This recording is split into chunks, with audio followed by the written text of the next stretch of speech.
Hi, I'm Rachel, And I'm Matt. and this is the Strange and Beautiful Book Club. Oh, that's right.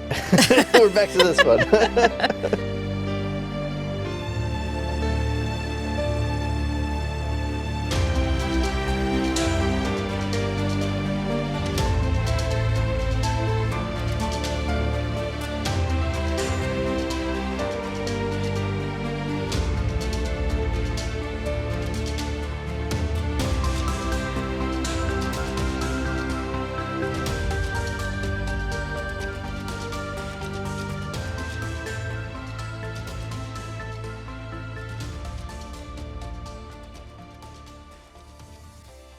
Oh, per usual. Yeah, it's time to record an episode, a book episode. We're going to talk about Empire of the Damned by What a J. Kristoff. He did it again. Holy fucking shit, what a book this was. You know what's really sad? Like the hardest part about this book is I had to go from this to Onyx Storm for Feast, Sheath, and Shatter. And I read Brandon Sanderson, Oathbringer. Life fucking changing. In fact, Hannah on Feast, Sheath, and Shatter said she almost got saved at the end of that book. It was so good. And then I went to Empire of the Damned, which was, oh my God.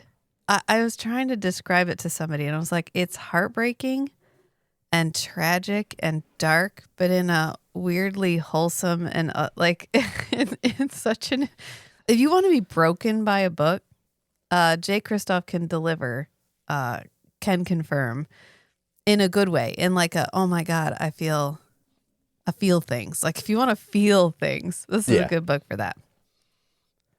And then I went to Onyx Storm. I was so mad at how bad that book was. I was up last night thinking about how bad that book. I was like mad awake. Like you're so mad that something is so disappointing that you just stay up late thinking about how terrible it is. Not really. Okay, well I did. And you're going to hear more about that on our episode. I don't hold the thought that long in my head. If you don't know or It's haven't kind of listened, a crowd milling around. if you haven't listened to Feast, Sheath, and Shatter, we are not a fan cast for books. We are a discussion podcast, and sometimes we don't like a book. Vibe cast. And if we don't like a book, or if I don't like a book and they do, then that's the discussion that happens. I feel like our platform for podcasting is authenticity. Why would I not be authentic in how I feel about a book?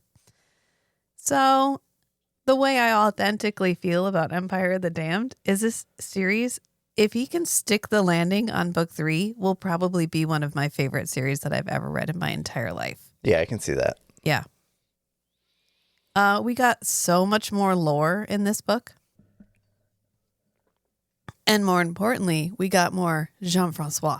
Yes, we did. Yeah, we got like a lot more. Like a lot more Jean-Francois because we actually opened the book with him. Well, him and some bed companions. Yeah, I know. Matt said he was at the gym and he started this audiobook and it leaps directly into a graphic sex scene. And he was like, I will say this is probably the first series of books that I've ever read with really detailed graphic sex scenes. Yeah. Yeah. And you know what? They're not bad. I have not read a few. I have read many books with graphic sex scenes. And I can say I am pleasantly surprised with how adept he is at writing sex scenes. As a man? As a man. I am accustomed to reading either a sex scene from a female perspective or from a man written by a female perspective.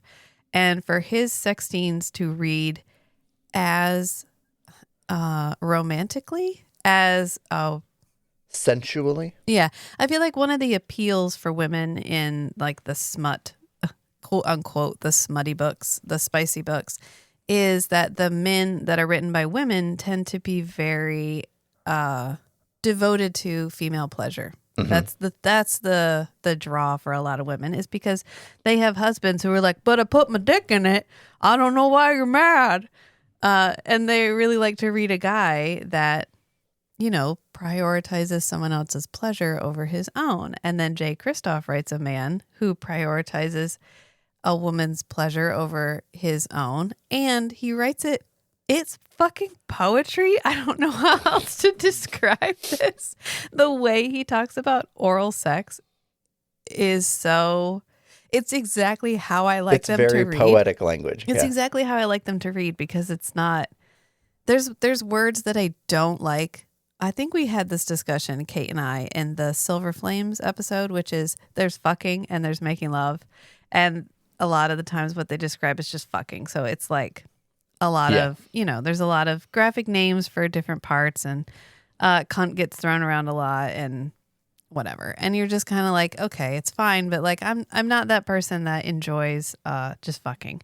So it's not a thing that I think it's fine, but it's not a thing that I'm like, oh, okay, that was romantic. But the way that he describes it, although petals gets thrown around maybe a time or two too many, but that's okay. Like, how else are you going to describe it? It's fine. So anyway, we also leaped directly into graphic sex in this podcast. So I feel like we're really setting the tone. I've done that. I like to listen to, I usually have one earbud in when I'm shopping. And I've definitely been listening to a book and been like picking out cereal while somebody's getting railed in my one ear. So welcome to the club, I guess. Because we open in Jean-Francois's bed and he wakes up.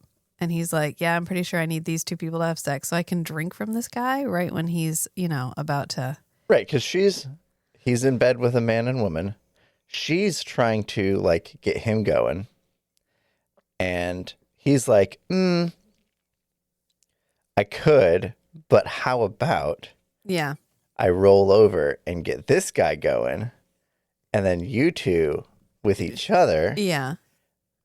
And as he reaches climax, I will drink his blood. Yes. And it's going to be good. It's it's fine. It's a great way to open it. Sets the tone, I think. Yeah. And then he gets called out and he has to go. We actually meet Margot Chastain, first Empress. of her name. Yeah. And she gets a line that I really like. She goes, "They run blind who run quick." He has such an unusual way of writing in these books. The tone of the world is very twisty and dark, and the way the words are arranged are very twisty and dark. Mm-hmm. So a lot of the quotes you're like, wow, I really like that. I don't know what he said. And you have to go back and read it another time. He doesn't read like an American or British author writing English stuff, but he's Australian. Yeah. And it may be that just that amount of distance and his lived experience in contrast with American and British culture gives him a little more distance and flexibility on, because like the idioms and things he uses are like, what? Where'd he come up with that? Well, some of them are close to ours, but like a little bit twisted. And, So I was thinking maybe it's because he's Australian that he gets that little bit of difference. I have read Empire of the Damned, Empire of the Vampire, and part of one of his YA series. And the YA series book, well, he's writing it with somebody else, but it doesn't read like this. Mm-hmm. I have a feeling this may be the world. Like this may be part of his tone setting for this world. Yeah. Is creating this extremely unique voice for it.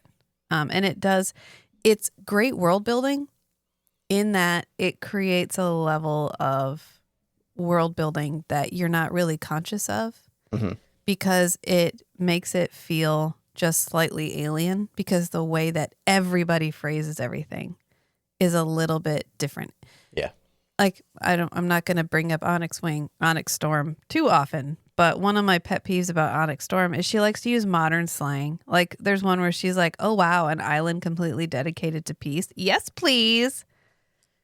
And then everything is like, they have broccoli, they have carrots, they have apricots, they have whatever. And so they eat our food. They use our slang. They use our cuss words. And it's fine. It's still a fantasy setting. There's still dragons. But there's a part of you that's like, okay, but it's our world with dragons. Like, it's really hard for you to get into this is a completely otherworldly world because she's using bitch, please. Yes, thank you. Like all of the words that I would expect to hear if I met a chronically online person. That's what it's like talking to a chronically online person who can use magic and fly dragons. Like that's exactly what it feels like.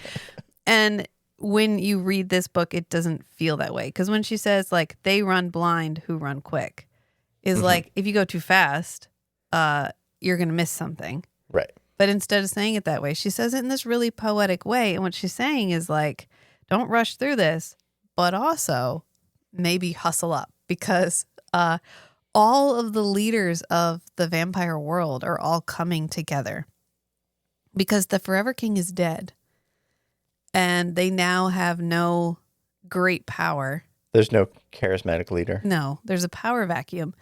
And they have to make sure that they maintain order because there's so few humans left. If they die, everybody starves. So it's in everyone's best interest to make sure that the world holds together. And so that's what they're working on, which we didn't know in the last book. We just thought that, we're just recording your whatever. Right. Now your we're story. getting we've added another timeline. Or I guess we've added more depth to this timeline. Yeah. Of present day. Right. We flesh in present day this time, and we don't actually get a time skip in the past. Remember, we thought we'd get a time skip because we were hoping we'd find out where he got Ash Drinker. Fuck you. He's not going to give you that lore. You don't get that. You don't care. But you know what? You don't care because so much is happening, and it's so interesting that you're like, I'm fine. If he never explains it, it's fine. If we just leave it as he got it and he doesn't want anybody to know how. Although I'm really hoping it's real banal, like he bought it in an antique shop or something. Or he found it in a pond. He found it. Yes, he was given it by a creature in a pond. I think watery tarts lying about in ponds distributing swords is no basis for a system of government. I didn't elect you. I'm not elected. I'm a king. He is appointed as a silver sainted. He's not. Well, he had to earn it. But yeah. And then when we finally get him going to see Gabriel, we find out that Gabriel's been in a pit for a while and Jean-Francois has been avoiding talking to him. And Margot's like, I think it's been about a week. He's like, you got to fucking get over it. You got to go get that guy out of the pit. And he's like, but I mean, he's not a nice guy. And she's like, you knew that though. Like you knew that. He still has information that I need, yeah. And I ordered you to get it from him, and you're not doing it. Yeah, so muscle up, Buttercup. And so Jean-Francois pulls him out, has him cleaned up, almost has him serviced. I was about to use the word serviced. And Gabriel's like, you know what? Thank you so much, but also no, I don't want to have sex right now. Like, I'm not into it, but I'm also I'm on business. I'm standing on business right now. And when they get back together, Gabriel goes, where shall we start? Gabriel asked. The place you left off seems wisest, Jean-Francois replied. If it's wisdom you're looking for, Coldblood, you're talking to the wrong man. I love how anti-hero Gabriel is. Mm-hmm. It's probably my favorite thing about this is, he doesn't give a shit for your opinion. He's not proving anything. He doesn't need you to believe anything that he's saying. He's just going to say it. And we're going to get some more Selene, which is really nice because we only met Selene at the end. Well, we've kind of met her, but we only met her at the end of the last book. And she's a major character in this one. We're going to actually get POV chapters from her point of view. With a different voice actor in the audiobook. Yeah, you said that pronounces things differently. They needed her to get with the male audio voice actor? I thought I knew his name. But I don't remember. Well, the main narrator's name. They needed to get them together and agree on how do you pronounce Marquis? Yeah. Marquis? You mean the Marquis? How do you pronounce famille? I had the same complaint about the Words of Radiance audiobook. Mm-hmm. Where it's actually Michael Kramer and Kate Redding who are married.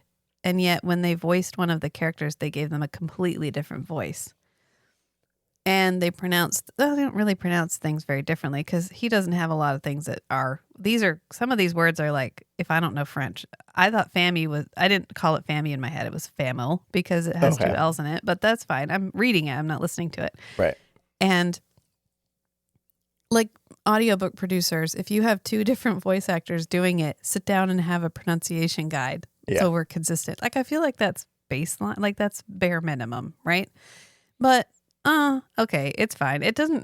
I didn't listen to it. Well, I listened to part of it because we re-listened to the last chapter together because we were having a fuss about whether or not something happened.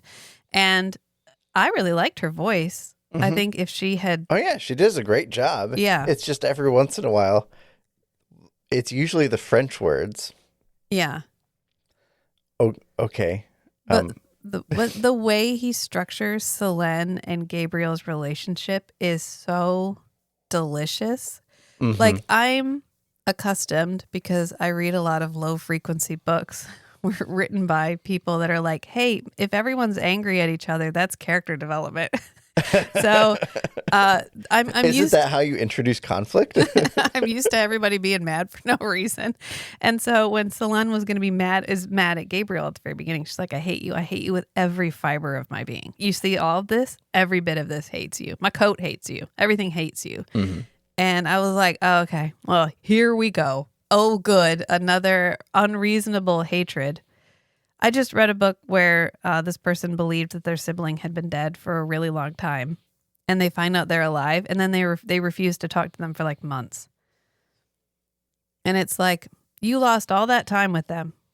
You're in a war situation. They could die tomorrow. And you're like, you know what? I'm so mad. Fuck you. And I thought, this is so dumb. I can't even. It's so dumb. It's Sonic Storm. I'm sorry. It's Sonic Storm. I'm really trying not to talk about it. Anyway, so I was ready for that. But it's not that. It's a love-hate, push-pull. She's being dramatic. Yeah, she's being dramatic. She's betrayed. She's being a sibling betrayed. Like a my beloved sibling whom I hung the stars on. Didn't reply to my letters, and I died alone, scared, and he didn't come and save me. And he said he would.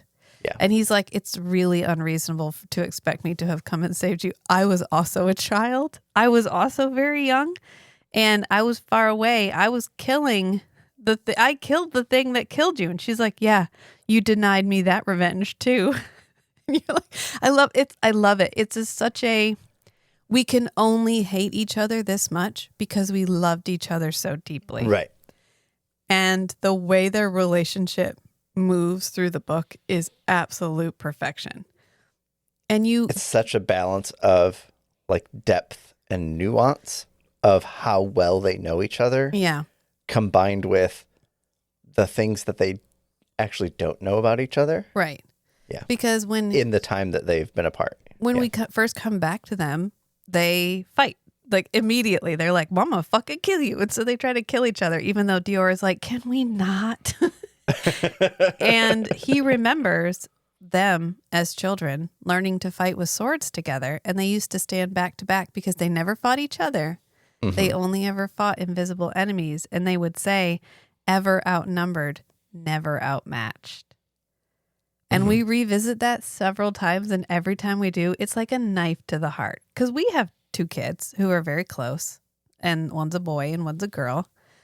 And I can absolutely see a situation where I can't see them becoming vampires and all that business, but they have a falling out. Where if you had a falling out, you can only hate someone that much if you loved them that much to begin with. And this is done right. Like, this is when the I hate you and it feels unreasonable is done correctly. I'm not mad at this hate at any point. I'm not like, can we get over it now, please? Can we? It feels justified. And also, they're still adults and they can still work together. Even when they disagree. Even when they disagree and hate each other to the degree that they hate each other. Because they still manage to travel with Dior and they still manage to... cooperatively defend Dior. Yeah. Even though they are constantly sniping at each other, which is hysterical. And we also get so much cute Dior and Gabriel interaction. Every time they're talking to each other, it's a delight. It's so well written, his dialogue. They're back and forth, and it never feels forced. And it's rarely in a moment where I'm like, we wouldn't be joking right now, you guys. He puts it in where it feels appropriate, and then they're serious when it feels like they need to be serious. Which, thank you. I get so tired of the snarky female You can tell I'm strong because I'm joking. The only aspect of their personality is how snarky they are. Yes, thank you. And Dior is not that. This book is so good. Every character in this book is so complete. Mm-hmm. I feel you couldn't swap anybody's name around and it wouldn't work. And you couldn't swap everybody's name and you wouldn't notice because everybody's a distinct character. And we get some more sides of Gabriel, not just the like, I'm a surly asshole that's really good at killing shit. You get his like, I like to read because he steals some books from San Michan. Mm-hmm. And he's reading them. And Dior's like, I mean, what's the point of a book though? And he's like, what's the point of a book? It has 1,000 uses. He's like, She's like, fine. Give me one good reason. He's like, it keeps the rain off, and he puts it over his head. He comes with all these ones that are not reading. And then later she's like, how do you know all this stuff? Like, how did you weren't there? How do you know? And he's like, oh, you mean I read it? I read it in a book. And it's really good. And we get some more of the prophecy as time goes on. Mm-hmm. And I don't know where this is going. And I love that about me. I love that about this moment because usually I'm like, okay, what's going to happen? All right. Like, and either I'm okay and I want to see it play out, or I'm like, never mind, I don't care. But this is like, I don't know where we're going and I'm really excited. And we get the second half of the prophecy that Chloe thought was the whole prophecy. Right. Chloe only had the first half. Yes, she only had the first half. And we get the prophecy that they say up in the Not Highlands, the Moon's Throne. Where the not Scottish people live? They call it the Highlands. Yeah, well, where the Scottish people live. They wear kilts and shit. They have Celtic knots. It's fine. I'm fine with it. And they all turn into animals, which is really cool. Because guess what, guys? Phoebe comes back. Oh, we were wrong. I thought the Company of the Grail, I thought more of them would come back, but they don't. But Phoebe does. Because it turns out Phoebe the cat, Saoirse's is a person. Cat. Is a dusk dancer. So she can turn into either a person or a cat at dusk. And whatever she is at dusk is what she is for the rest of the time. And she's a great character too. Like, including her was really good because we needed something to soften Gabriel. Yeah. And she does. But not in a, I'm so feminine, I need protection way, but in a, I'm feminine, I think we're falling in love. We should probably have meaningless sex kind of way. And I love her. I don't love you, but you're warm and you're here and we might die tomorrow. Right. Okay. And he's like, you make a compelling argument. I don't love you too. I know. I don't love you too. Oh my God. The battle at the end. I hope you read. Listen, I'm going to give you our usual disclaimer before we go any further. If you haven't read this book, do stop, go read it, and then come back. Yeah, we're going to spoil the shit out of it. Spoiler-free review. We're going to spoil the shit out of it because the ending is heartbreakingly beautiful and tragic, and I want to talk about it. And I'm gonna pick away at getting there. Good to the last drop. It was good to the last drop. But good to the last sentence. We meet another Silver Saint. We meet the one apprentice that he ever had, Lachlan. Lachlan, who's a Devok. So he's really strong. Yep. And he's like, oh my God, I'm headed to San Michan. Should I say anything to Greyfriar or Greyhand for you? And he's like, yep, say hi. Totally. We'll do his corpse. Yeah, give him a high five for me. If you can find his hand. I definitely murdered him. And I don't even think he buried the bodies. I think they just left. Yeah. Yeah. He just left. Yeah. Because there were other people still there. Right. He murdered everybody in the room. But the Argyle, the master blacksmith, he was still there with some other people. Yeah, he fled with the sisters. Mm-hmm. Which is why Lachlan later knows that he killed everybody. But he's like, yeah, no, it's fine. Yeah, thanks. And he's like, oh my God, did you see what happened over there at Aveline? Where Aaron and Baptiste live? Yeah. He's like, shame about that city, am I right? And they're like, what now? He's like, oh, it's totally fucking on fire. So Dior's like, well, we got to go over there. Yeah. Even though Selene is like, no, we got to go find this master guy. Like, we have to go find him. He's the one who's going to know what to do. And she's like, Right. but my friend. Yeah, Selene has a new lead for us, which is the 5th bloodline of vampires. Yeah, Isana. And they have elders that know more about this prophecy. Yeah. So she's leading them to, I think, her master. No, she killed her master. Oh, that's right. She killed her sire. Wolfric. Yeah, she killed And- Wolfric, and they're going to Genoa. Yes. Because all I could think about was Final Fantasy VII. Genoa. But not spelled the same. It's Genoah. Genoa. Okay. And it's Genova in Oh, well. Final Fantasy. I was It's close. It's It was close. Yeah, I was real close. I was thinking in Malazan Book of the Fallen, one of the characters' names is Genoes. It's spelled similarly. Oh, interesting. Yeah, and you know how sometimes there's a joke, we contain multitudes, or I contain multitudes? Well, Selene and the other Asana, it turns out, actually do contain multitudes. In that they have a ritual.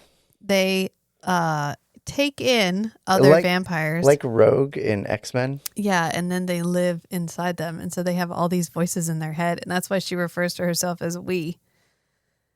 Yeah. And she also killed Wolfric. Oops. Who it turns out is Gabriel's dad. Oops. Not great. Which we find out way too late. She should have led with that. And yeah, Wolfric's your dad, but don't worry, I already killed him for you. But she's not really mad that Wolfric died, because she's like, why are you mad? You didn't even know him. He abandoned you and he didn't want you. And he's like, it's not about that. It's that you lied to me. Like, I'm sick of you lying to me. Yeah, you've been withholding information. And I was glad about that. Information personally relevant to me, and I'm mad about it. Yeah, and I was glad about that, because if he was mad about his dad, it would have felt disingenuous. Like, he doesn't care about his dad. Mm-hmm. He cares about the people immediately next to him, and that's pretty much it. So I'm glad he's like, no, it's about the secrets you're keeping, you tragic piece of shit. And I like that they are unreliable narrators, because pretty soon we go to talk to Selene, because they go see Genoa. Turns out Genoa couldn't handle the multitudes that he contained, and he killed everyone in his court and then killed himself and smashed the prophecy so they can't read it. So pretty much the only thing that happens when they finally get there. Oh, we didn't finish the Eric and Baptiste thing, but we'll come back. Aaron and Baptiste. The only thing they do when they get there is get clothes, because he has a huge wardrobe. And Dior is like, oh, gasp. And she's like, oh, we finally get to get you new clothes, Gabriel. And he's like, what's wrong with my clothes? She's like, they're about to ask to be put out of their misery. It reminds me of The Witcher. Everybody's always poking at him about like maybe how you he could get some new smells and clothes. stuff. Yeah. Or I can not only tell the breed and sex of your horse, but its color as well. By the smell. By the smell. And he's like, well, that's fair, actually. It's fair. Yeah. So he gets a new fancy coat. But back to Aveline.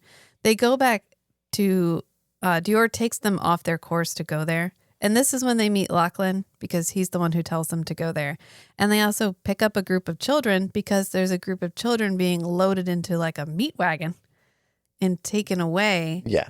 The entire town is on fire, and they think Aaron has died because they find his broken blade. Mm-hmm. And Gabriel is so devastated, and he cries. This is the best thing about this character, is that he gets to be a strong, masculine, like the lone wolf character who has a lot of emotion. He misses his wife a lot. Mm-hmm. He misses his daughter a lot. And when his friend dies, he cries. Do take note, that is really hot, okay? To everyone who thinks that men have to be manly and stoic and can never shed a tear, fuck off. That's not how that works. This is it. The masculine strength to be vulnerable is great. Mm-hmm. And the fact that this character is written by a man is even better, because I expect men written by women to be able to do this. Mm-hmm. Sometimes cartoonishly so, But that's a whole other discussion. But this is good. This is a good moment. And they free the kids and they're heading back to San Michon. And then they're like, actually, we got to split because you're being hunted by something, because they go to kill a wretched and it turns around and sees Dior and it's like, oh, hello, I see you. And Gabriel's like, fucking shit. that was definitely one of the Voss, because they can ride them like they can ride the wretched. And he's like, and they can't ride them very far, so it's not far away. And so they ditch the kids and they head to Genoa and they end up running away from the terrors. Which every single time he unveils one of the new children of the Forever King, I'm like, wow, that's terrifying. Like, Danton was like, he liked killing little girls. So that was terrifying. Right. But and Lore. Yeah. Lore was killed babies, but also terrifying. If I have a complaint about this book at all, it's that all the vampires keep getting younger and younger. Like, I think we meet a toddler vampire in this one, and it's getting weird. It's getting like it's riding that edge of weird, but I have a feeling it's more of a older people don't tend to survive the transition. So that's how I'm framing it in my mind, and I'm just going to leave it right there. Or every time the vampires come in, they kill the most adult-looking vampires just out of bias of preserving children. Yeah. So if Gabriel was to walk into a room and there's what appear to be 3 adults and 3 kids, he's going to kill the adults, but all 6 of them are vampires. Yeah. And so the kid vampires end up surviving because they're smaller, they're less visible, but they're also subject to the bias of the hero to not kill children. It's a combination of factors. Let's put it that way.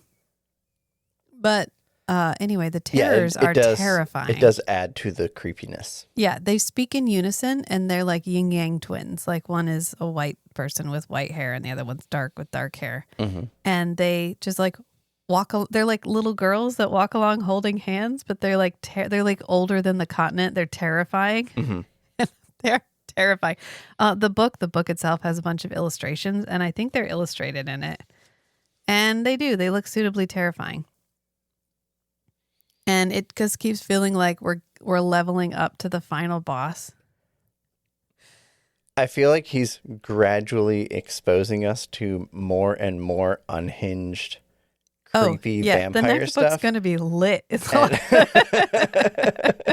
And it, understandably, if he led with toddler vampire, that's super old and powerful, it'd break you out of it. Yeah. But if it's like a frog in warm water. Frog in boiling water. Yeah, it's exactly what it is. And I'm not mad at it. I'm not mad at it. Because I don't actually read all that much horror. I read some horror, but I don't read a lot of like horror. And I definitely don't read books with stakes this high. Mm-hmm. And so the fact that I've made it through these 2 books and enjoyed them is a testament to how well written they are. I actually like that there's real stakes, that you never know who the only person you know is going to survive is Gabriel because he's telling the story. Right. Literally, you don't know. And he's led with the Grail is dead. Right. So we know this entire time. I mean, he started the entire series by killing a horse. Like, you had to know this was not going to go well for a decade. In fact, it's a running joke in this book how often his horses die, because he gets a horse and he's like, "I am so sorry, but you're probably not going to make it."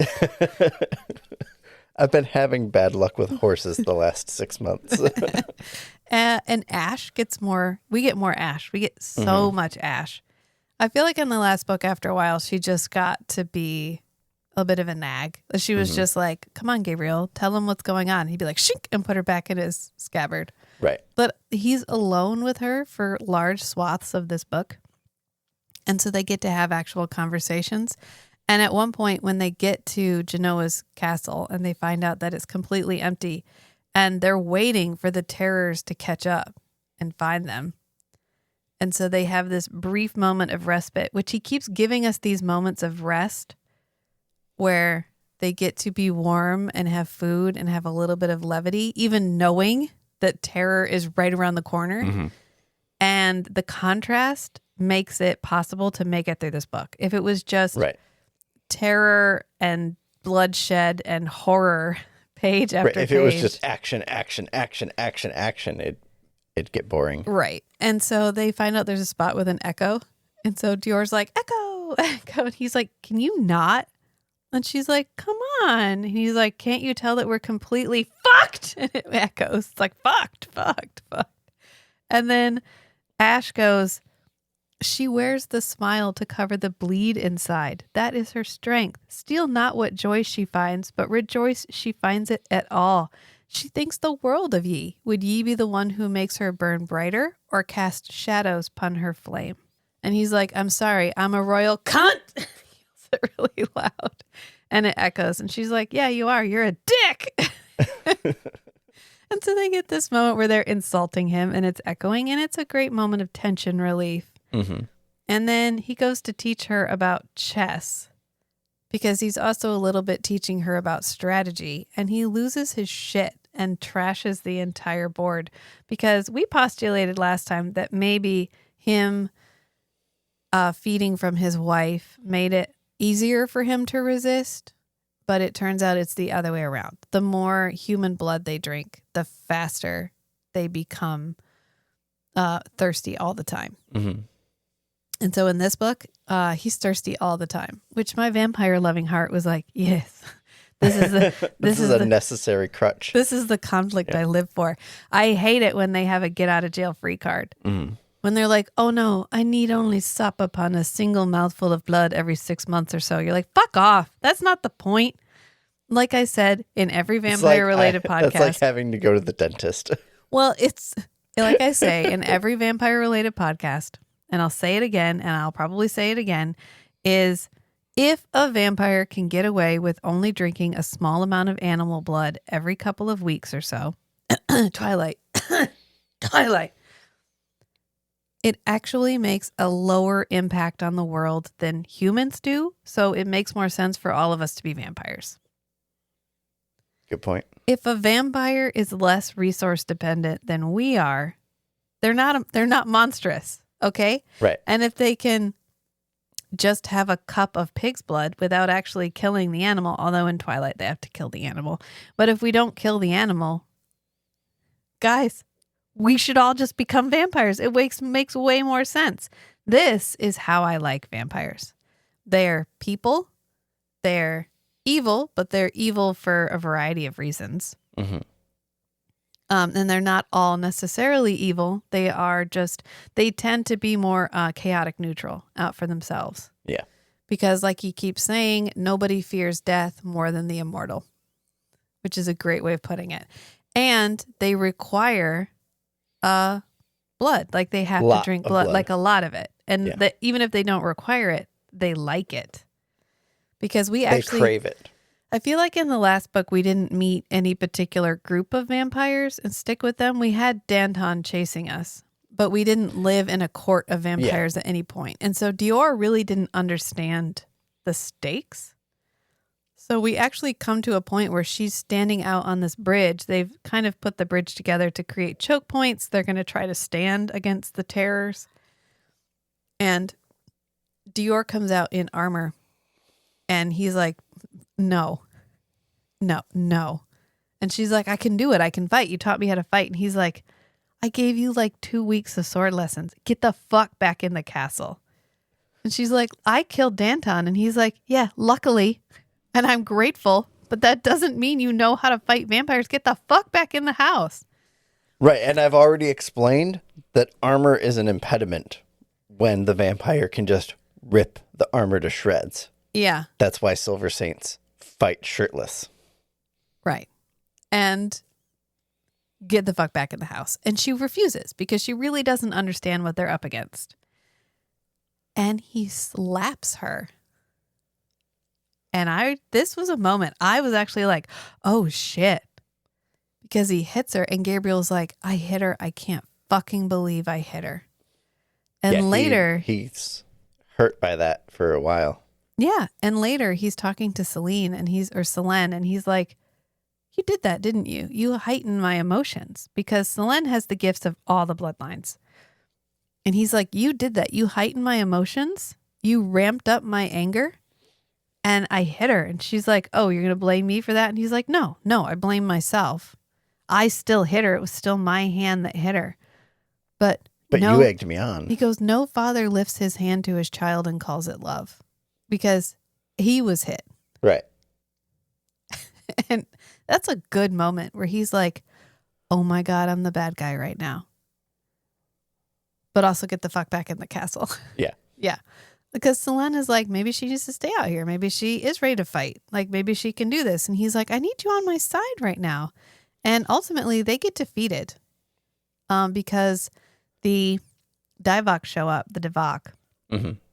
And they're crazy strong. I love that he came up with their own way of fighting. Yes. Their fighting style. They have a thing called the Tempest, because he accounted for the fact that you can't just have super strength and lift buildings when you leverage doesn't work that way. Right. You might Newton's have third law still exists. Yeah, you might have the leverage. You might have the strength to lift the building, but you still weigh so much less than the building that you can't actually wield it or anything. Right. So if you're throwing around a weapon that's the same weight or heavier than you are, it's the dominant inertial object. You're not going to be able to just like swing it once. You need to keep it in motion, and it's going to throw you around. Like I think the original way that Thor flew was he would wind up Mjolnir and then throw Mjolnir. Yeah. And Mjolnir pulled him. Yeah. Because Mjolnir was so heavy. Right. It had so much inertia, it would carry him. Right. Thank you. So they'll take their giant swords or warhammers or whatever, which he says the end of this one character's Kiara's warhammer is the size of a child's coffin. I really like when they fit the description with the tone. Yeah. It's not like it was 1 foot by 3 feet. It's like it was the size of a child's coffin. So good. So they spin around, and then they let the momentum of it keep them spinning around. And he's like, if they spin up, you're going to die. Like, you can't, what are you going to do? You can't stop them. And they end up getting defeated. And he falls off the side, and he's holding Dior, and Selene is holding his other hand. And Dior has to climb up him as he's like broken and bleeding and holding on as hard as he can. His arm is broken at this point. Yeah. And he's like, I couldn't let her go, not after what I did. Not ever anyways, but especially like I could see the bruise on her cheek, and I'm like, fucking climb me. And so she climbs, gets back on the bridge, and Selene's like, so anyway, peace out. Boink, and lets him go. And he's like, and I fell off the bridge, and it would be many months before I find the Grail again. And Jean-Francois's like, cool, then I guess this isn't your part of the story. And then he gets up and he's like, wait, where are you going? And he's like, oh, I'm going to get the rest of the story from my other prisoner. Other people are here that know the story. And it turns out they have Selene too. And so now we find out Selene's also still alive. And she's in this elaborately constructed, like, it's down this prison. Yeah. It's an island, and they've diverted a river to flow around it, so she can't get off of it. And it's dark, and she's like desiccated because she can use blood as a weapon, so they haven't been feeding her. And she's got a silver cage over her mouth. And he's still terrified of her, and it's a great moment. Yeah. And he sets up his chair and his table like it's a civilized conversation. And immediately Selene calls Gabriel's account into question. I at first I was like, no, because now I don't know if what Gabriel said was true or not. And then I was like, you know what? Actually, I like this. I like this. I like that we emphasize that each one is from each other's perspective, and that they might be lying. Or embellishing. Because Jean-Francois tells Selene how Gabriel describes Dior. He goes, eyes that saw the hurts of the world and a heart that wanted to fix them. Selene scoffed. Is that what my brother told you? Jean-Francois thumbed back through his tome that he might quote directly. She reminded me so much of my own daughter, it made my chest ache. Almighty Redeemer, that man never met an aggrandizement he wouldn't dip his wick into. I swear it. Because she's like, he's so dramatic. Yeah.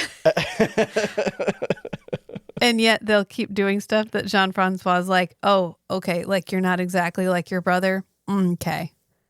And Sure. she's healed.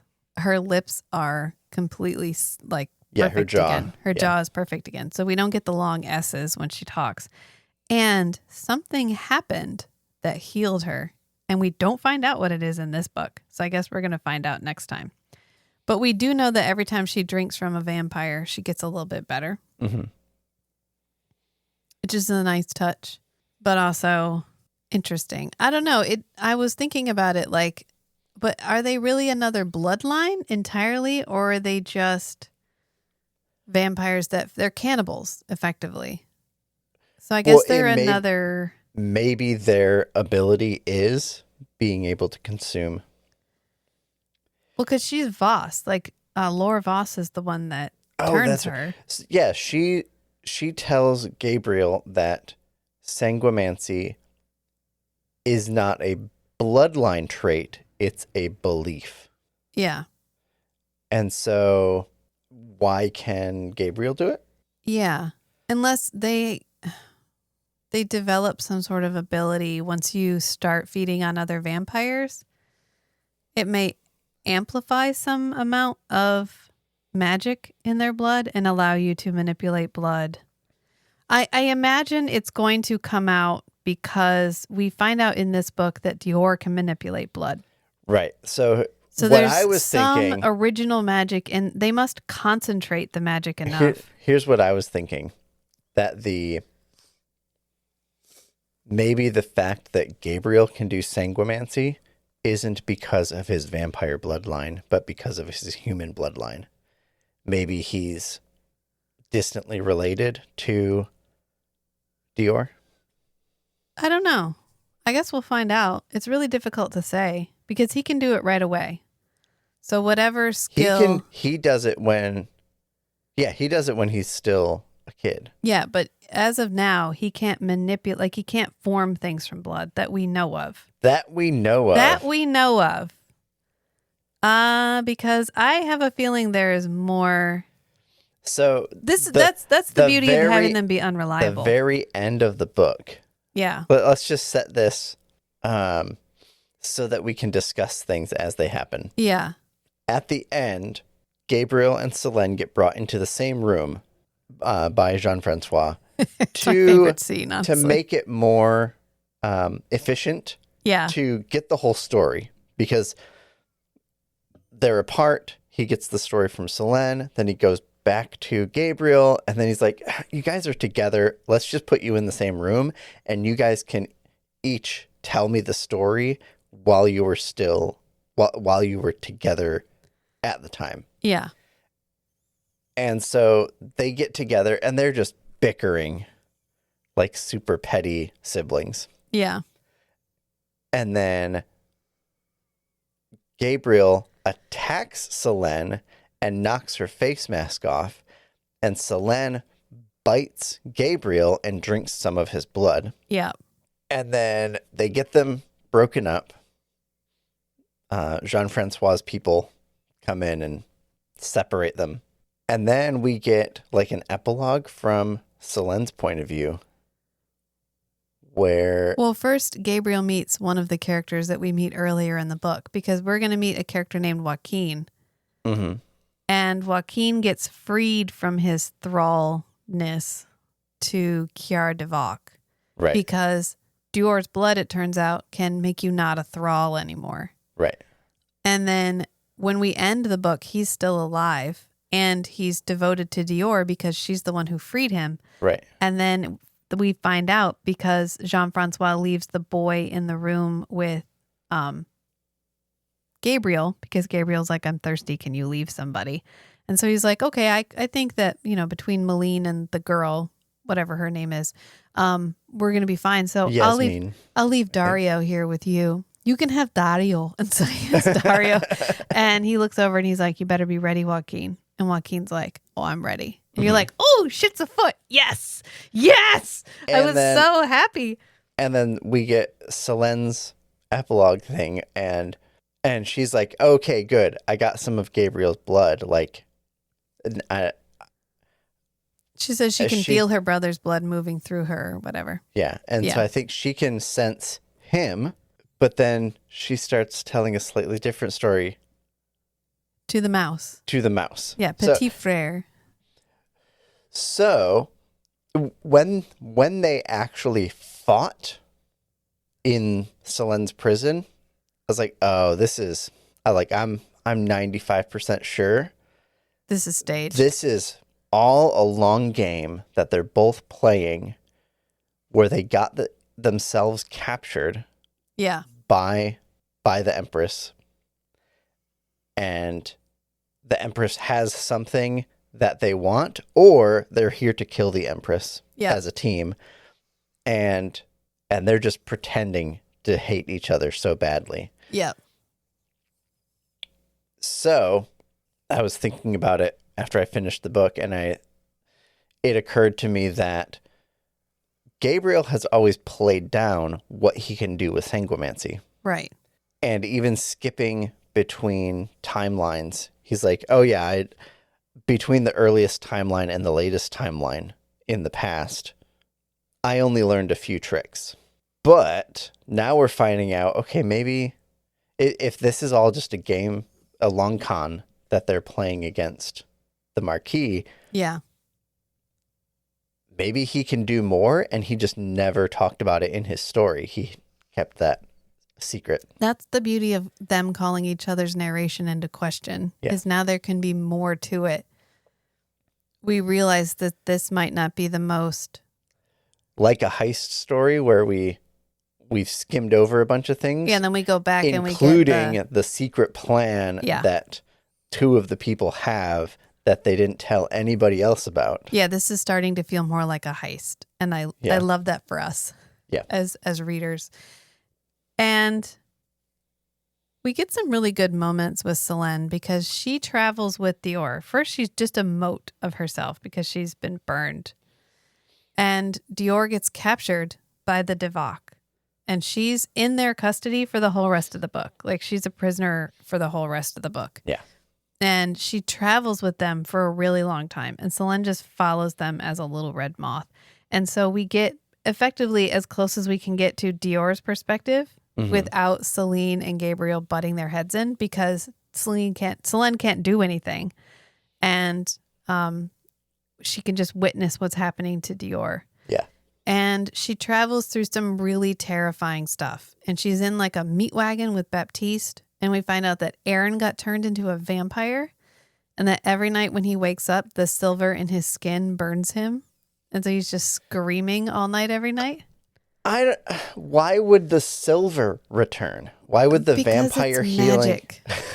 Because it's okay, magic. Fine. Okay, thank you. I just thought if they're regenerating, why would the vampire healing magic regenerate the silver in his skin every night? Yeah, because don't question it.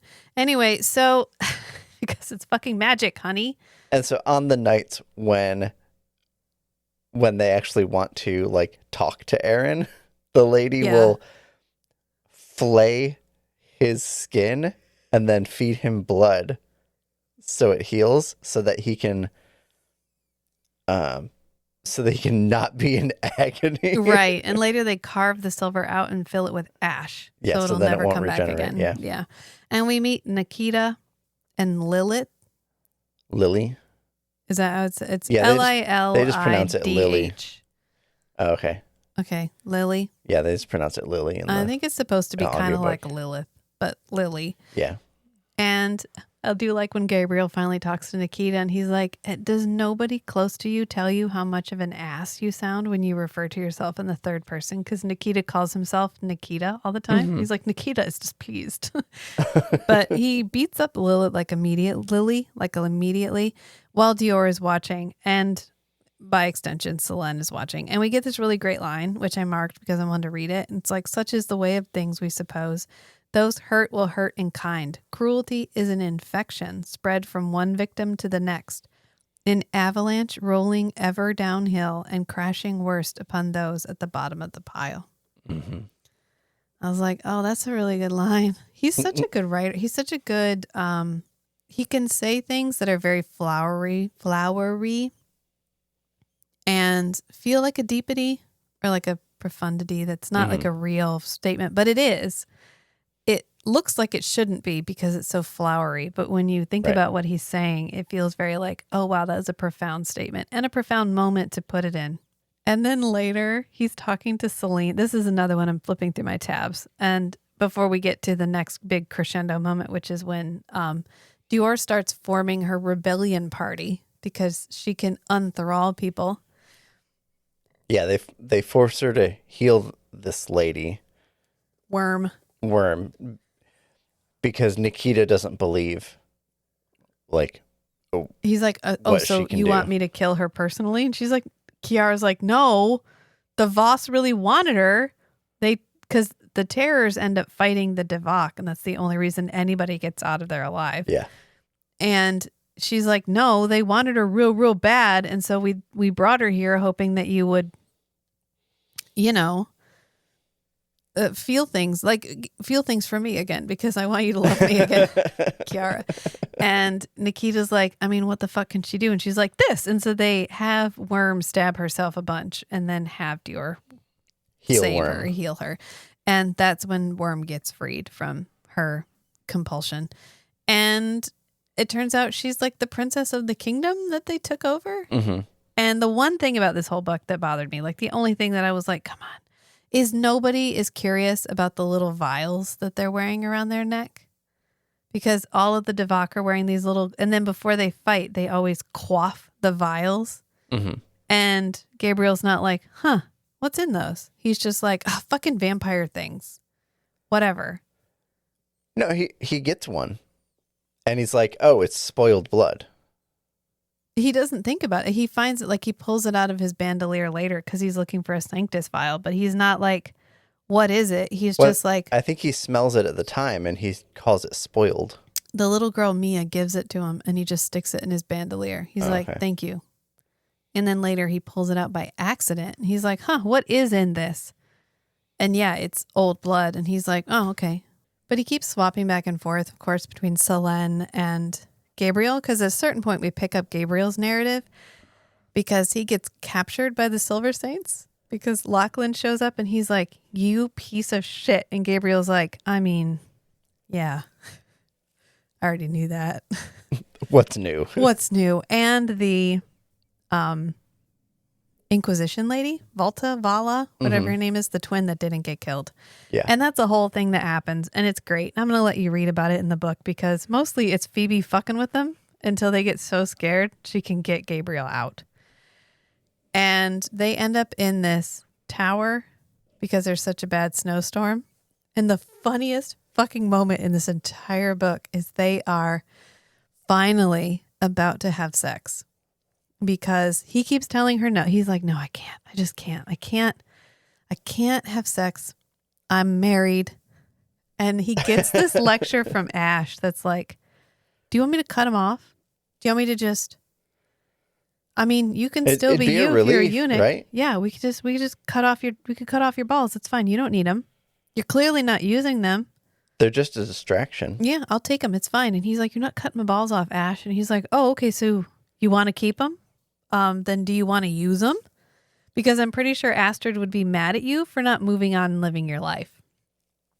And it's the most Ash talks. And it gives you a sense of why he feels so connected to her. Because in the last book, she's just nonsense. And so you're like, well, she's a good sword. I guess he likes her because she can turn everybody to ash. So, okay, great. But it turns out, no, what it is she's a good friend.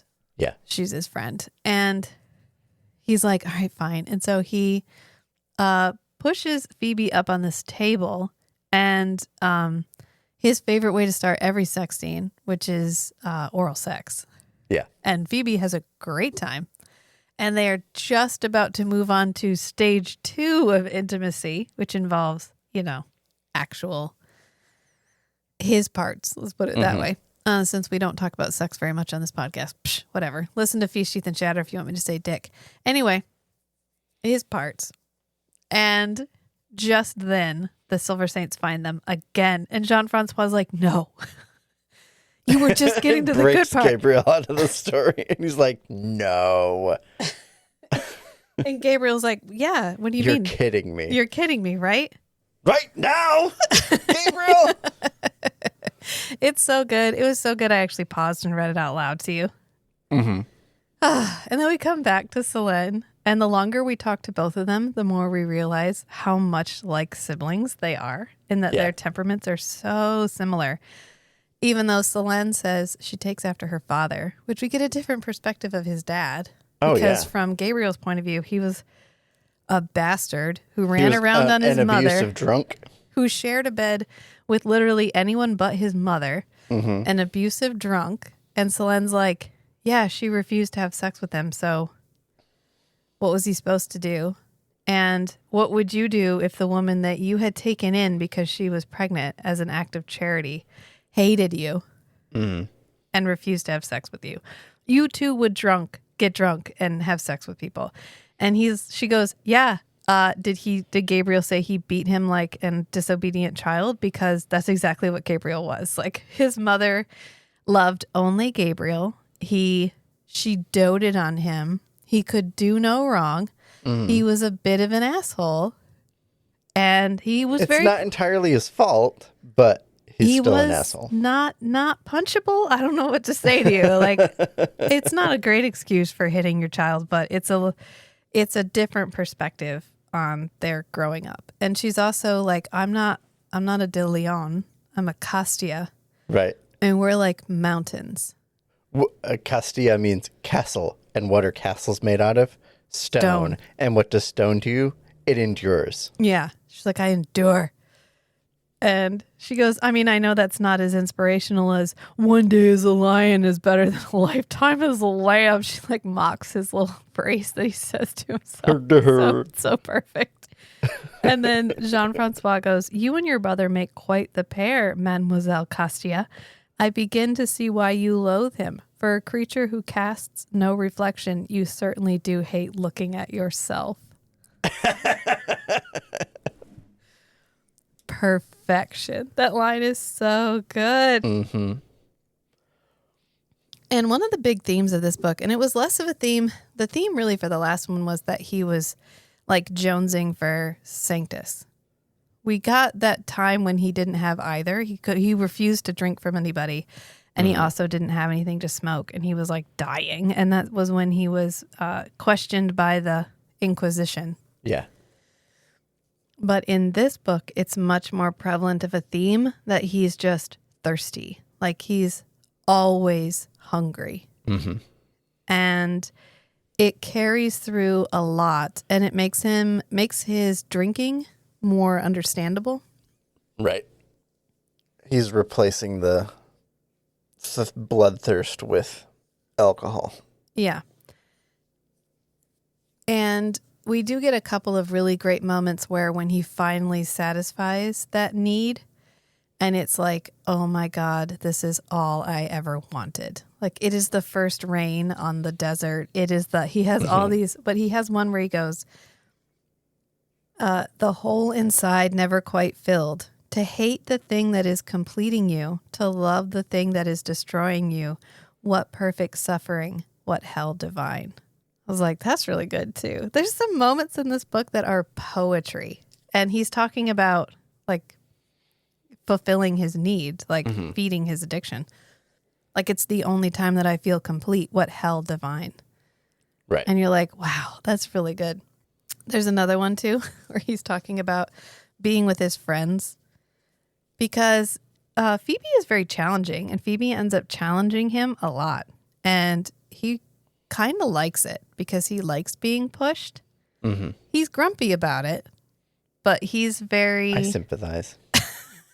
You're not grumpy about it, though.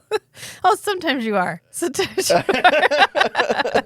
He just gave me a look like, yeah, I am. Maybe I hide it sometimes, but anyway, it's a good pairing because she doesn't let him get away with just feeling sorry for himself. Right. Yeah, she doesn't coddle him at all. Yeah. But she still has expectations. Right. And so Gabriel is talking to Jean-Francois. Jean-Francois is like, you know that you like fight with every woman that you have talked about so far, right? Like, he goes, your masochistic streak when it comes to women is really quite telling, De Leon. And he goes, it's not to do with women. The folk I held dearest were always the ones I quarreled with hardest. Folk who weren't afraid to slap me out of my bullshit or tell me I was being an arse. There's no friend under heaven like an honest one.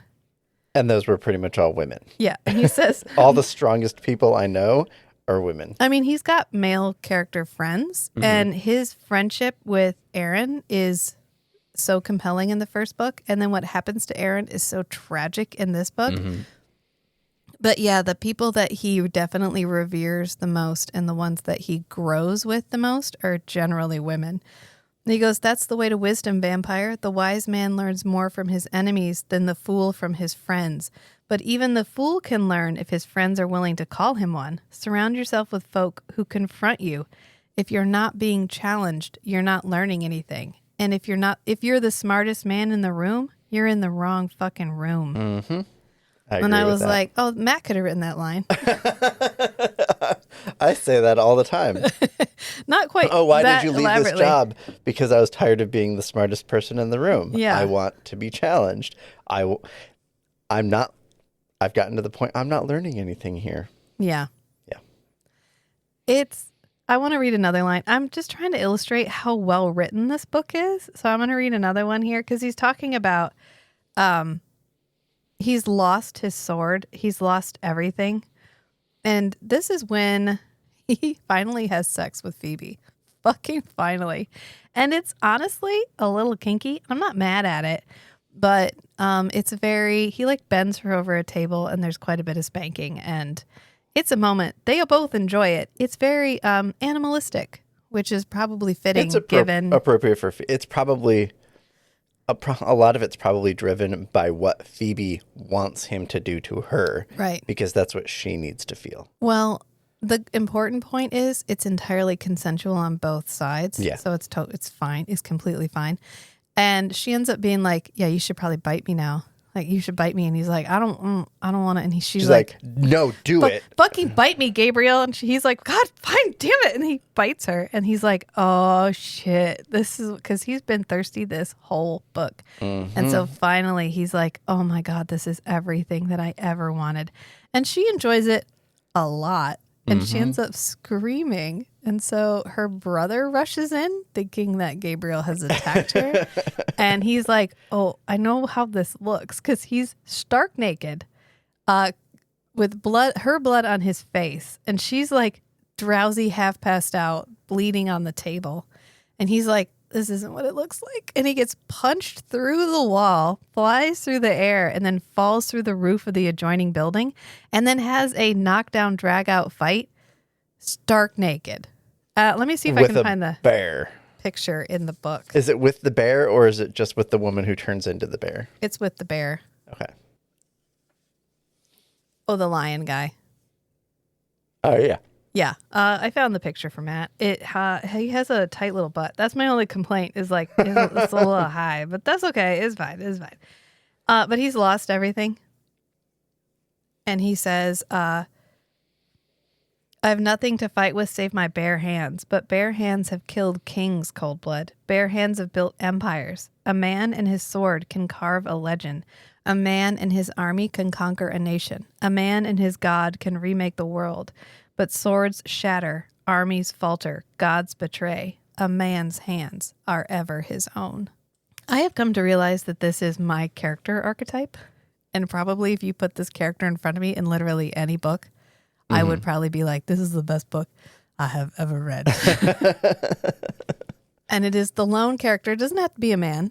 The lone character against the world. It's the one that I make fun of you for being. Oh, I was about to bring that up. The exceptional man or woman or whatever, anything in between, who stands against society and stands against even what they were taught to believe because they have come to believe, because they have an internal compass of what is right and they refuse to waver from it, and they will fight anyone to do what they believe is right. Yeah. And this is the gunslinger. This is Gabriel from this book. This is the Witcher from the Witcher series. This is so many characters in so many of the books that I love Harry so Dresden. dearly. Yeah, Harry Dresden, like the longest series I've ever read. And yeah, I'm a sucker for this character. And so every time he gets a good line or he gets like beaten down, but he gets back up again, I'm like, oh, so good. I love you, Gabriel. Gabriel's probably the most poetic and philosophical about his own orientation in the world. Oh, of yeah. the characters that you've read. You know what I like about him? He's realistic. He knows full well this entire time that he might fail and everyone might die, but he has nothing left except the desire to protect Dior. Even knowing that he's probably going to lose, it's the only viable option. Yeah, he can't imagine doing anything else. And at this point, Dior is his daughter as far as he's concerned. She even calls him Papa. Oh, at the and end. the lullaby that he keeps singing to himself where it's like, don't fear any monsters, Papa is here. Mm-hmm. Fucking broke me because he sings it to her. Oh my God, we're going to get there. We're going to get there because every time, because Ash sings it and he's like, yeah, wow. The relationship between him and Dior starts out very sibling-like. Yeah. Where he's like, I'm your older brother. I'm going to protect you. And she's like, fuck you. I'm an adult too. Yeah. And he's like, no, you're not. You're a literal child. Yeah. And then later he's like, she tells him, I'm not your daughter. It keeps going back and forth. Yeah. Where it'll swing more toward parental and then sibling.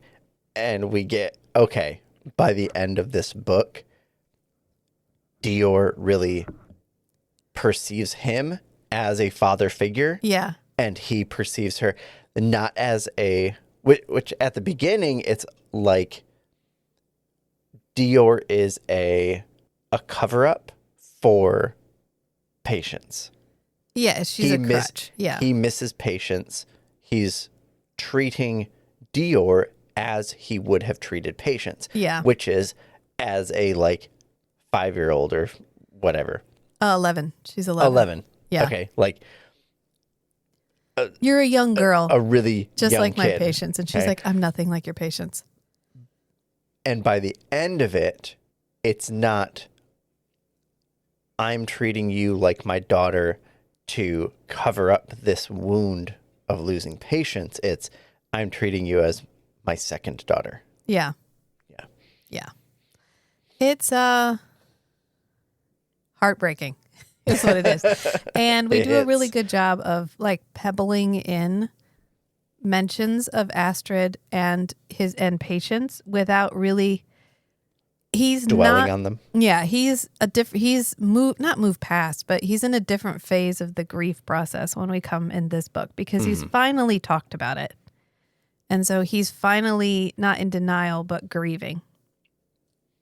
And in fact, the first time that he has any kind of sexual relationship with Phoebe, he thinks it's Astrid because he thinks it's like in the first book when Astrid used to come to him. Yeah. And he would have a dream about them being together. And he does. And then Astrid's like, oh, you really saved that up. You really fucking saved that up, didn't you? He wakes all the way up and it's Phoebe. And he's like, no. I thought you were Astrid. And she's like, oh, but you were really into that. And he's like, I was dreaming about my wife. And she's like, oh no, I really misread that situation. That's a good moment too. Cause he's like, God, I fucked that up. And Phoebe's like, we both fucked it up. Cause she comes back. We're like, we're adults.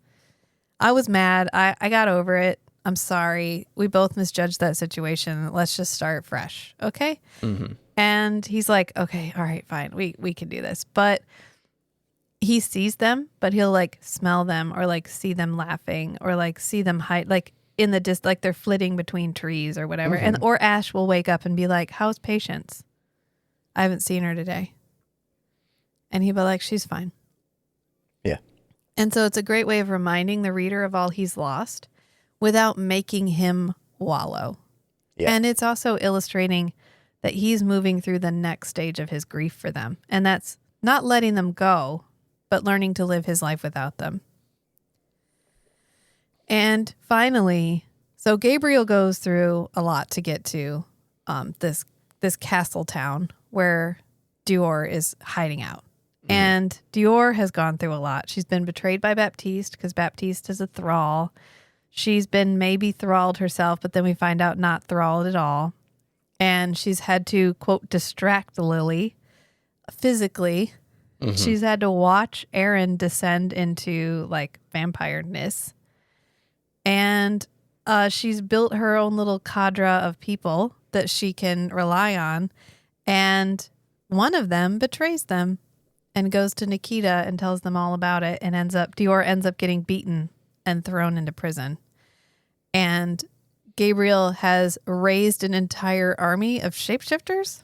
You got to read it. I can't even. And he's going to storm the walls. And he's stuck between an army of Voss and Voss Wretched, and all of the thralls and all of the wretched and all of the Devak on the other side. And he makes a mention of this type of victory where you lose so much that it doesn't feel like victory even at though all. you technically win. Yeah. And he's talking to Jean-Francois about it. And the vampire is like, how did you even know she'd still be alive? Like, she could have been dead at this point. You literally have... You were fighting for nothing, maybe. And Gabriel goes, you don't know Dior Lachance like I did. And the vampire's like, that's no kind of proof, Chevalier. For all you knew, that girl would be filling a shallow grave by the time you reached the coast. Yet you were willing to march an entire nation to war on some vain hope. And he interrupts him. And Gabriel's like, hope is for fools, historian. Gabriel met the vampire's eyes. Hope gets you killed. Hope walks into the fire. Faith leaps over it. I didn't hope Dior was alive. I believed it. Yeah. Yeah. And he says, a man must dance on the dragon's teeth to steal the fire from its tongue, which was really good. Most are burned alive in the attempt, but better to dance and fall than to never have danced at all. Pity not the man who dies too soon, but the one who lingers too long. For those men who pass peaceful into their beds, who slip one night soft into sleep and wake nevermore, can they be said to have ever been awake at all? It's a very Norse, like Viking sentiment. Yeah, it's a very... I mean, there's also no shame in living a simple life, but for Gabriel, he was never going to be satisfied. He had Astrid and he had Patience, but you have to wonder, once Patience got older and Astrid got older, at what point was he going to start chafing at the life that they had? Right. Which is an interesting thing to contemplate. He'll never know because they were taken from him. But yeah, he's like, I don't care. I'm willing to go out in a blaze of glory. And he kind of does, because they end up, first of all, Dior sneaks her blood into the liquor supply, which is the perfect way to get it to everybody. Yeah.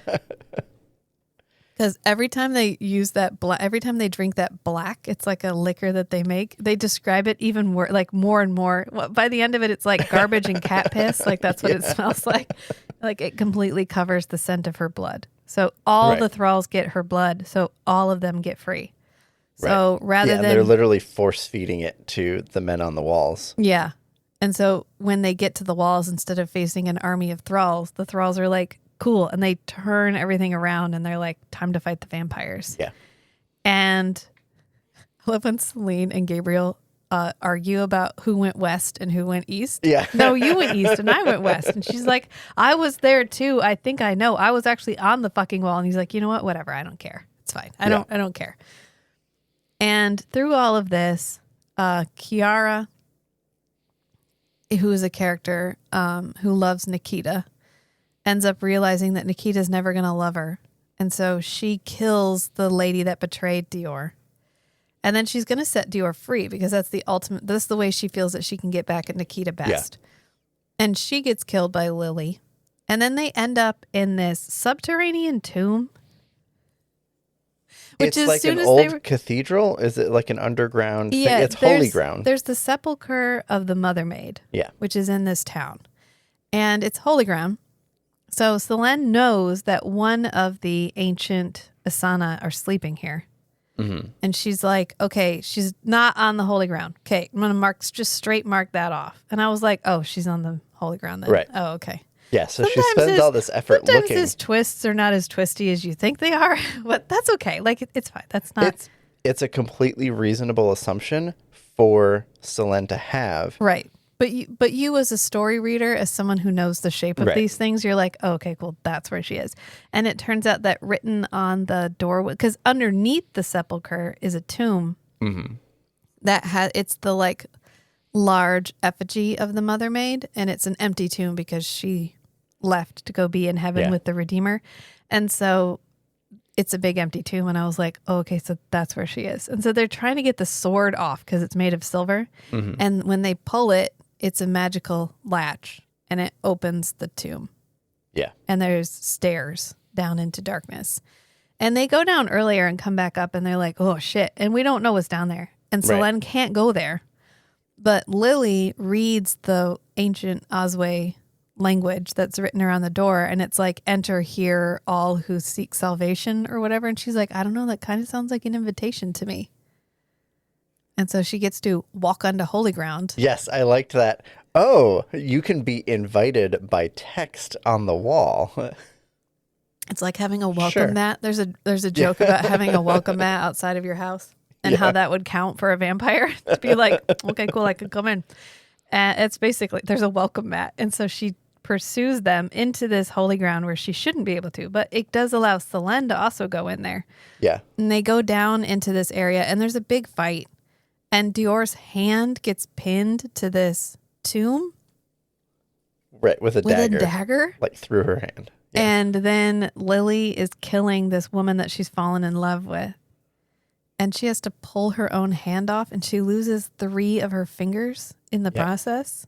And then it's described graphically. This is a brutal scene. It's brutal. And her love ends up stabbing Lily through the chest with a dagger, with a sword covered in Dior's blood, because there's plenty of Dior's blood lying about in ponds, so it's perfectly fine. And she lights on fire, and they're like, cool, whew, she's dead. And Gabriel arrives just in time to like hold Dior. And we get this beautiful like paragraph that he writes. And it says they held it, because she says, merci, Papa. And he's like, well, I found you. Like, I did it. I literally lost so many people. It doesn't feel like victory at all, but saving you was worth it. It says they held each other tight, each clinging to the other in the midst of all that dark and all that cold, warm and sweet and bright. For the Holy Grail was safe. The prophecy had been unearthed in full. Day's death could yet be ended, and it seemed for one moment all was right with the world. The battle above had stilled, the storm held its breath, and for that brief heartbeat there was no pain but joy. There was no death but hope. There was no heaven but here. One perfect moment worth all the sacrifice under heaven to attain. If only here was where the story ended. But though they are far apart as dawning and dusk, historian, moments and lifetimes have one thing in common. Jean-Francois raised an eyebrow in silent question. They never last, Gabriel murmured. Mm-hmm. Because Lily sits up because she didn't have a heart. That's why she's called Heartless, which was a nice Twisty twist. Yeah. Yeah. Which means every vampire should go ahead and just remove their heart ahead of time. I think it only worked for her because her heart was removed like before she got turned into a vampire. Yeah, kind of like Selene's jaw, like her flesh on her skin. Yeah, her flesh on her skin. Her flesh on her chin was removed. The same thing. And she breaks Dior's neck because Selene and Gabriel are fighting and not paying attention. Mm-hmm. And so Dior gets killed. And it's a pretty hard scene to read. And then Gabriel doesn't stay for the funeral. He leaves. But why they're fighting, this is the important part, can't skip over this, is we find out that the Redeemer made the vampires. Yep. And he made 5 bloodlines. And it was 5 priests who killed the Redeemer, and he cursed them. Yep. Unless we find out that Selene is also Wulfric's child, but I don't think so, because that would give her the same bloodline as Gabriel, and might explain why she came right back. Mm-hmm. I don't know. I guess we'll find out in the next book. But anyway, we find out that the 5 bloodlines are the Redeemer. And when he said, by this blood, I give you life eternal, what he meant was, I make you into a vampire. Yeah. Including the Forever King, which means the Forever King's literally the first boss vampire. And this kind of feels like in Goblin. Remember in Goblin, the television show with Gong Yu? When he gets cursed with eternal life and magical powers, and that's his curse. And you're like, hang on a minute. Is that really a curse? Is that a curse? Is it a curse? And he says at one point, sometimes my life feels like a reward. Sometimes my life feels like a curse. Well, in his case, the curse wasn't the immortal life. The immortal life was a side effect. A way to compound the curse. Yeah. Because the curse was he would never lose the memory of anyone who had died because of him. Yeah. Or died around him, like people that he knew and died. So, okay. But also, like, here, I'm going to make you a super powerful, all powerful vampire who can't be killed. Suffer for all eternity, Forever King guy. And you're like, I mean, okay. I get it. I mean, I get where he's going. When there was day, I'm sure it sucked a lot worse. Right. Because they said they had to like hide and whatever. Only recently has it become so lit to be a vampire, I guess. So yeah, before Day's death, which was like 20, 30 years. Yeah, 20-ish years ago. Yeah. So it's only in the last 20 or 30 years that it's really paying off to be a vampire. Right. Because you can be out all the time. Otherwise, you only had like 10 to 12 hours. Yeah. Okay. I guess. And people hunted you and killed you. Yeah. And you were a monster. And you couldn't... The most cursy curse part of the curse is that you can't reliably turn anybody. Right. So you can't be like, okay, I love this person. I'm going to turn them. It's total luck of the draw. Totally luck of the draw. Yeah. That's probably the most cursed part of it. But Gabriel's like, are you shitting me? This guy that we pray to save us, this guy that we hold up as our like deity, Jesus, effectively in this world. He's the one who put us in this shit. And now we're supposed to use him to get out of it. This is the fucking worst. This is like God first introducing sin by putting the tree in the garden and then being like, oh my God, I can't believe you guys ate of it when you could just not put the tree in the garden in the first place. Oh my gosh, I have to send myself to the world as my son and kill myself to save you from the thing that I did. The punishment that I gave you. Oh no. Oh no. It's kind of like there's a certain political party in the country in which we live who is famous for both creating a problem and then pretending to solve it. That's exactly what this feels like. He both created the problem and is now solving the problem. And so Gabriel's like, this is some fucking bullshit, first of all. And they get in a fight because Selene's like, I mean, I kind of knew that. And also I kind of ate your dad. I mean, a lot's happened. And this is when Dior dies. And so Gabriel flees. He can't handle it. He's like, revenge now is the only thing that's left. Yeah. He had Dior. Right. He's just been on side quests on his main quest of killing the Forever King. Yeah. He does get to kill the terrors, though, in front of the Forever King, because the Forever King is in one of the Riding one of the wretched, yeah. Yeah. And he's like, you got to let my daughter go. And he's like, I think you're going to find I really don't have to. And he's like, you don't know what I'm going to do to you. And he's like, you've literally already taken everything from me. I have nothing left to lose. You can't hurt me. You've unchained me. Yeah. He could have, the Forever King, honestly, that was a mistake. Yeah. Gabriel would have just died quietly. Right. Yeah. But the Forever King was too arrogant. Or he could be using him as a way to end his life. Using Gabriel Yeah. as a way to, Yeah. like, suicide by cop. Yeah. But suicide by Silver Saint. Yeah. Or maybe he could win either way. Either he kills Gabriel, that's satisfying, or Gabriel kills him and he's finally dead. That may also be satisfying. So it may be like a win-win. But he doesn't like watching his kids die because he's been with them, for literally ever at this point. And Gabriel's like, oh, so sad. And he kills them. Meanwhile, Selene eats the other one. Selene eats the other one. So the siblings kill the twins, the terrors. And then he leaves. His horse is gone. He's not there. And you're right. We get that final chapter where we realize that this is all actually part of some plan, maybe, that Gabriel is here and he has accomplices already in the castle. Right. And Selene is made Selene. It's written Selene, Celene.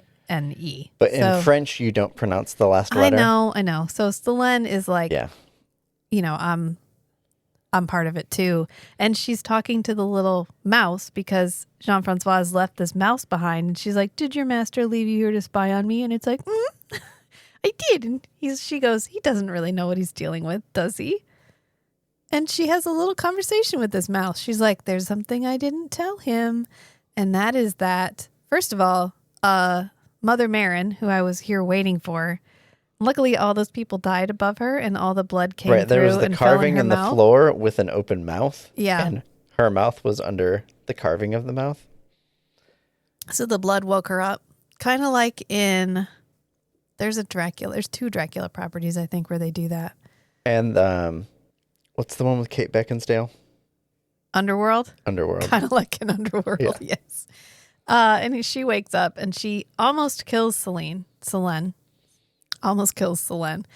And Selene's like, wait, I have news. So Mother Marin stops. And then she just goes, Sandior. And up above them, Dior goes bloop and opens her eyes. Yeah. Which feels like the perfect ending to any movie. Like if I was watching a movie or a television show and the season finale was the main character you thought just died, opening her eyes, I'd be like, ooh, I'm so in. I'm watching next season. And that's how it felt. I was like, oh, I'm so in now. And in there's actually illustrations in the book. One is with her laying in state. And look at her little hand with just a finger. Oh, jeez. And then the final page is her with her eyes open. Nice. And because I flicked to the back and I was like, oh, she's dressed up in armor. And I didn't notice her goofy. Her eyes were open? And her goofy little hand. It's just like a single finger. Yeah. Because she's lost the last 3 fingers on her hand. And I'm like, yeah, I'm really excited for the next book to come out. It comes out in November. So I actually haven't been excited for a book to be released. And I literally can't tell you how long. Mm-hmm. So I'm really excited about this. This was good. This was really good. Yeah. I am shocked at how much I liked these books because, like you, I had a hard time it took me 3 run-ups to get all the way through the first one. Yeah. This one, I didn't have that problem. No, this one, and I've seen some people complain about this one's not as compelling or this one gets bogged down. And I was like, where? What are you talking? Did we read the same book? Where did we read the same book? And I really enjoy the representation of like Aaron and Baptiste's love. Yes. Yes, because in my heart of hearts, I grew up in the 80s and 90s. So there is a part of me that is not always immediately great at examining my feelings about these types of characters. And that's the importance of reading diversely, is it forces you into a headspace you haven't been in before so that you can question assumptions you didn't even know you had. Right. And so at the very end, when Baptiste and Aaron are fighting, because Aaron has become a thrall of Nikita, and Baptiste was a thrall of Chiara, but now he's free. Yeah. And Gabriel's like, he's gone, man. He's dead. That's just his corpse walking around. Mm-hmm. And Baptiste is like, no, that's the man I love. And we're going to be together forever. That's what we promised each other. And he's like, you don't understand. Like, love is mortal and he died. And blood is eternal. he's never going to choose you. And Baptiste is like, I'm pretty sure that's for me to find out. So you just fucking stay out of it. Yeah, so in the final battle. Well, Gabriel's like, go on, man. And in my heart, I was like, I just didn't, I don't know why I didn't feel like their love was going to be strong enough, even though their relationship is every bit as valid as any cis relationship in this book. Right. But that was my 80s and 90s baby. Yeah. And so I was like, no, they loved each other. They had a life together. They left everything that they knew and they sacrificed everything to be together. And we get those cute little moments about when they first met. Right, where Baptiste is trying to convince Aaron to like to wake him up. Revive the love. Yeah. Yeah. And then in the end, Aaron tries to kill Nikita and he's like, you have my heart, but not all of it. Yeah. Yeah. Because their love actually is stronger. And it is so sweet. I loved that so much. When Gabriel's like, all right, man, he's yours. And he's like, oh, that dude's going to get so killed. Like, he's like, because Baptiste is a vanilla mortal. Like, he's a blacksmith, but he's not a pale blood or anything. He's just a regular dude. And he's like, you're going to go up against a pale blood who got turned into a vampire? Okay. But you know what? It worked. That's your fight to fight. And he does. And it's great. And then Dior not being a lesbian is also great. And I just love that her love is also shown as valid because she falls in love with the princess, not Worm. I forget her real name. Rain, maybe? Yeah. And we get that cute moment where she calls her a maid. And Dior's like, I'm not like a maid per se. And she's like, how can you per se not be a maid? She's like, well, I've never been with a man. And Rain's like, oh, tell me more. Say more. It's so cute. And I've seen some criticism of J. Kristoff online. There's always criticism online. I feel like that's the online book community. I was in Bookstagram when we first got started. And I was like, what is this horse shit? And I'm sorry if you love Bookstagram. It was not for me. I felt like it was too much. Everyone standing on their own outrage. And I was just like, I don't read like that. Now, outrage is the only thing you can contribute to social media. Yeah. If you are Neil Gaiman, for example, and you just had an article come out that was heart-wrenching, and I know we've said on this podcast in the past that we like Neil Gaiman, and I'm not going to go back and find it and erase it, but like retroactively, that's no longer true. Right. That will get me to not read or consume any of your properties ever again. Because you're an actual terrible human being. You're an actual monster. But there's some criticism of him not being like diverse with his characters, like sexual characters. And I was like, I don't understand. This is the most romantic gay love story I think I've ever read in my life. And yes, in the first book, their religion is actually against this, but spoiler alert, so is like 50% of the country we live in. So I don't know what to tell you. It's reflective of the culture that we live in and the culture that it pervades a lot of the world. Right. A lot of the dominant religions on Earth are also anti-gay. For some unknown reason. So including it and then having our character overcome it was a great move. I'm also okay with a world where it's completely unremarkable. Right. Where every orientation is just fine. But to have a character overcome inherent bias is also good too. Because it's important to see that can happen. And if you have a person who's reading the book and that resonates with them, that's the entire point. Story is supposed to, can be a teacher. Sometimes it's just fun, but sometimes it can also cause you to reflect on something that you would not reflect on otherwise. That's what good media does. Right. That's why I was so mad at Onyx Storm. I didn't question anything. They didn't question anything either. Nobody questioned shit. I wasn't changed at the end of that book. I wasn't in love with anyone in that book. I wasn't in love with any of the plot lines. Nothing. It was just okay.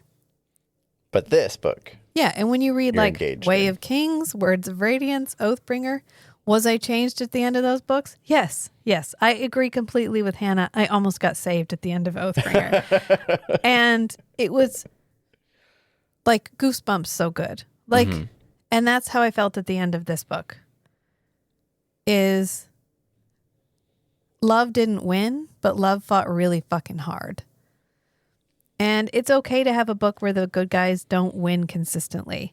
Right. And I trust Jay Kristoff to have real stakes and real consequences. And that is so crucial to my enjoyment of a dramatic scene. Because if I think everyone's going to end, if I think this is a 90s sitcom and we're all going to end up back the way that we started at the end of this, what am I reading this for? If Right. no one's changed and the world isn't changing, and you're not affecting the world and you're not affecting change in the world, then what is your character doing? I mean, if it's a cozy book, if it's That Time I Got Drunk and Saved a Human, which I just read by Kimberly Lemming, which was a really cute book, by the way. She also has another one that's like, I got kidnapped by aliens and now I'm in a rom-com, and I kind of want to read that one too. And is it fluffy? Yes. Is it fun? Yes. Does she use the word dragon slut magic like a lot? And there's snack pockets and it's fun. Like it's a fun book, but they're still affecting change, at least in each other. Mm-hmm.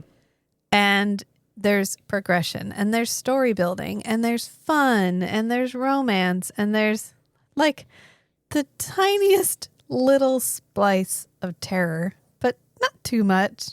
And at the end, you feel great and you feel like you had an experience and you went on a romp and these characters are different and you feel good because you got to spend some time with people that you feel like you could be friends with. Mm-hmm. And that's the kind of story that to me feels worth reading. It's not always the elevated language. I don't need every book to be poetry in the way that Empire the Vampire and Empire the Damned is poetry. But I do need to have compelling characters. Or a compelling plot and real tangible stakes.